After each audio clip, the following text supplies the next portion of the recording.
दोस्तों नमस्कार, स्वागत है आपका यूट्यूब चैनल एबी टेक में।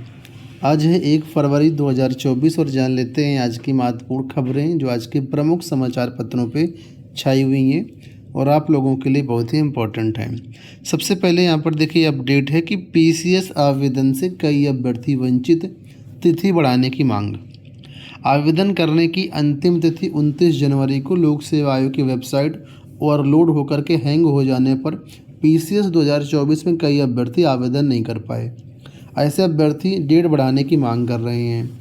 अभ्यर्थियों ने इसके लिए आयोग को ईमेल भी किया है। पीसीएस की भर्ती प्रक्रिया 8 से 9 महीने में पूरा करने के लिए आयोग ने इस बार 1 जनवरी को ही विज्ञापन जारी कर दिया था। रिक्त 220 पदों के लिए ऑनलाइन आवेदन प्रक्रिया 29 जनवरी तक इसमें फॉर्म भरवाए गए, लेकिन 29 जनवरी या उससे 2-3 दिन पहले से ही वेबसाइट नहीं चल रही थी।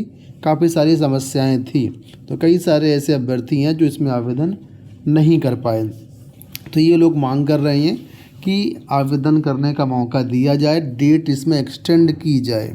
आपको याद होगा इससे पहले जो भर्तियाँ आई थी लोक सेवा आयोग की तरफ से, चाहे वो समीक्षा अधिकारी हो या एपीएस हो या स्टाफ नर्स हो, इन सब की जो है आवेदन डेट बढ़ी थी क्योंकि सेम समस्या थी। लेकिन इस बार लोक सेवा आयोग ने यहाँ पर आवेदन की डेट नहीं बढ़ाई है, तो छात्र मांग कर रहे हैं कि लाखों अभ्यर्थी यहाँ पर वंचित हैं, आवेदन की डेट बढ़ाया जाना चाहिए। अगली देखिए अपडेट है कि नियमावली के इंतजार में अटकी असिस्टेंट प्रोफेसर भर्ती प्रक्रिया।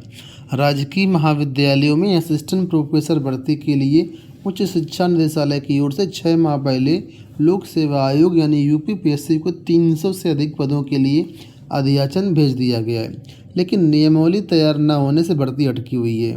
वहीं निदेशालय ने असिस्टेंट प्रोफेसर के अन्य रिक्त पदों का आंकड़ा जुटाना भी शुरू कर दिया है।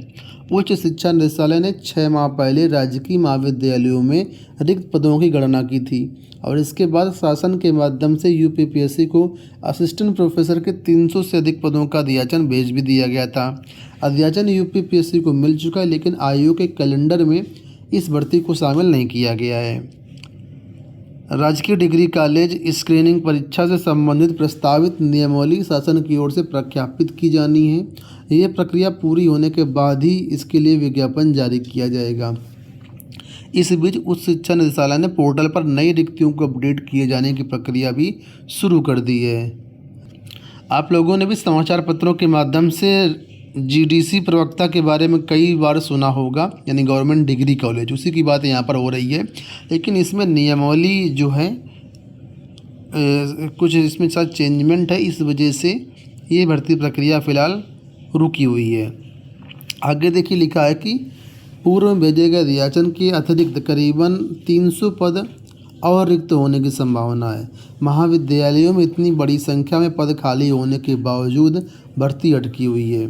इस बार असिस्टेंट प्रोफेसर की स्क्रीनिंग परीक्षा के अंक भी चयन में जोड़े जाएंगे, जबकि इससे पहले केवल इंटरव्यू में मिले अंकों के आधार पर ही भर्ती होती थी और स्क्रीनिंग परीक्षा सिर्फ अभ्यर्थियों की छँटनी के लिए होती थी। तो पिछली बार तो ऐसा ही हुआ था, स्क्रीनिंग परीक्षा हुई थी लेकिन वो केवल छँटनी परीक्षा थी, उसके मार्क्स मेरिट में नहीं जोड़े गए थे। लेकिन इस बार मार्क्स भी मेरिट में जोड़े जाएंगे। तो यही कुछ मामला है नियमावली बदलाव का, जिस कारण ये भर्ती अटकी हुई है। देखो यहाँ पर आज की बिल्कुल लेटेस्ट अपडेट है कि महंगाई भत्ते में 4% बढ़ोतरी तय। महंगाई भत्ते में 4% डीए तय हो गया है, यानी अब 50% डीए मिलेगा। यह बढ़ोतरी जनवरी महीने के वेतन से लागू होगी। इसका लाभ केंद्रीय एवं राज्य कर्मचारियों पेंशनर्स को मिलेगा। दिसंबर महीने का औद्योगिक श्रमिकों के लिए उपभोक्ता मूल्य सूचकांक बुधवार को जारी हो गया। इसी के साथ ही डीए में 4% की बढ़ोतरी भी तय हो गई है। तो अभी फ़िलहाल ये केवल इंडेक्स जारी हुआ है, अभी ऐसा कोई आदेश नहीं आया हुआ है कि ये मिलेगा, लेकिन जब भी मिलेगा तो जनवरी से ही मिलेगा। आप लोग जानते होंगे आज 1 फरवरी है और आज केंद्रीय बजट जारी होना है। तो केंद्रीय बजट में कई सारे बड़े बदलाव, मतलब कई सारी चीज़ें नई नई निकल के आ सकती हैं, क्योंकि चुनावी साल है, सभी को खुश करना भी है। इसमें जो इनकम टैक्स पेयर हैं, करदाताएँ हैं, इनको भी बहुत सारी आशाएं हैं। इनकम टैक्स में भी कई सारी छूट मिल सकती है, किसानों को भी कुछ छूट मिल सकती है और भी कई सारी चीज़ें हैं। लेकिन एक बड़ी महत्वपूर्ण बात यहाँ पर लिखी है, सरकारी राष्ट्रीय पेंशन योजना यानी एनपीएस। देखा कि एनपीएस में कई सारे बड़े बदलाव आज हो सकते हैं, जिसका अनाउंसमेंट आज किया जा सकता है चुनाव को देखते हुए। उसी के बारे में देखो लिखा है कि एनपीएस को आकर्षक बनाने के लिए निश्चित पेंशन की व्यवस्था की जा सकती है। इससे कर्मचारियों की सेवानिवृत्ति के समय आखिरी वेतन का 40 से 45% पेंशन के रूप में दिया जा सकता है। इस बारे में उच्च स्तरीय समिति ने भी सरकार को रिपोर्ट भेजी है। तो देखना ही होगा क्या क्या चीज़ें आज बदलती हैं। आयकर की धारा 88 के तहत महिलाओं को कुछ छूट मिल सकती है। इसके अलावा ये भी कहा जा रहा है कि इनकम टैक्स में जो मानक कटौती वगैरह है, स्टैंडर्ड डिडक्शन, उसमें भी छूट मिल सकती है। लोक सेवा आयोग की तरफ से ARO भर्ती को लेकर के देखो अपडेट है कि इसका प्रवेश पत्र कल 2 फरवरी को जारी किया जाएगा। पहले प्रवेश पत्र 3 फरवरी को जारी होना था, लेकिन बाद में इसको 2 कर दिया गया है। तो लोक सेवा आयोग की तरफ से इसका प्रवेश पत्र अब 2 फरवरी को जारी किया जाएगा। आपको बता दें 411 पदों के लिए 10,69,725 अभ्यर्थियों ने इसमें आवेदन किया है। एक पद के सापेक्ष में 2,600 से अधिक अभ्यर्थी मैदान में हैं। इसकी परीक्षा प्रयागराज, लखनऊ, आगरा, अयोध्या, आजमगढ़, गाजियाबाद, गोरखपुर, मेरठ, ग्रेटर नोएडा समेत प्रदेश के 40 जिलों में करवाई जाएगी। रेलवे में एक बार फिर से नई वैकेंसियों का अनाउंसमेंट हो चुका है। कल रेलवे की तरफ से नोटिस जारी की गई है, जिसमें जो है 9,000 पदों पर भर्तियों के बारे में जानकारी दी गई है। आज के समाचार पत्रों में देखो यहाँ पर अपडेट दी गई है कि रेलवे में टेक्नीशियन के 9,000 रिक्त पद भरे जाएंगे। तो केंद्र सरकार भारतीय रेल में रिक्त पड़े करीब 9,000 तकनीशियन के पदों को भरने जा रही है। देश भर से अभ्यर्थी फरवरी से इसकी वेबसाइट पर जाकर के आवेदन कर सकेंगे। कंप्यूटर बेस्ड टेस्ट इसमें होंगे, 2 चरणों में परीक्षा होगी। आरआरबी ने खाली पड़े तकनीशियों के पदों पर भर्ती के लिए 31 जनवरी को अधिसूचना जारी की है। एक अधिकारी ने बताया कि electrical, mechanical, civil, signal and telecom जैसे कई ट्रेड में लगभग 9,000 तकनीशियन के पद रिक्त हैं।